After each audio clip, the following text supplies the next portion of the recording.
I'm Anupa and today I'm going to make a fusion recipe for you. Let's make lemon herb chicken rice. So let's start by adding in some ghee in the pan.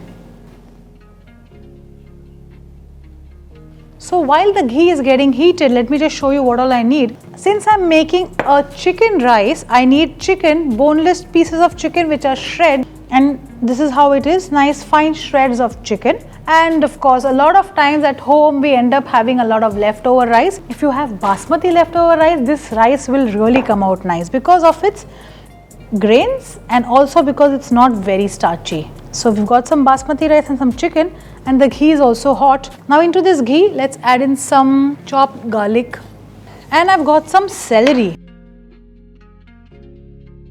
And along with celery, we've got some spring onion white. And just saute this up. The raw flavor of garlic needs to go, for which sauteing is very important. Yeah, that's it. Now to this, let's add the chicken. Now this is boneless chicken cut into fine shreds. It doesn't take too long to cook. Let's add in some salt.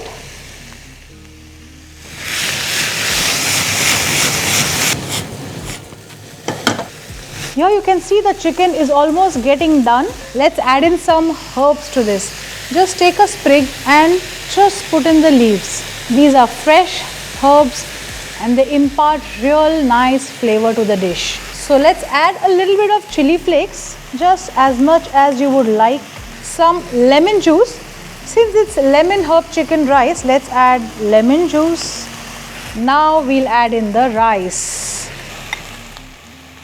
And now we'll add some spring onion.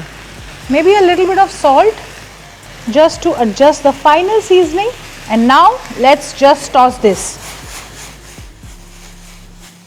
The chicken is cooked. Don't cook this further or else the chicken will go dry. Even the rice will turn out dry. Let's just switch off the flame and serve it right away. What do you serve this with? Nothing. This is a dish by itself. It's rice and chicken together along with some flavor of green fresh herbs and some lemon juice. So lemon herb chicken rice is ready. Simple tossed recipe. Take it in your tiffin or serve it to a guest. It's a winning recipe.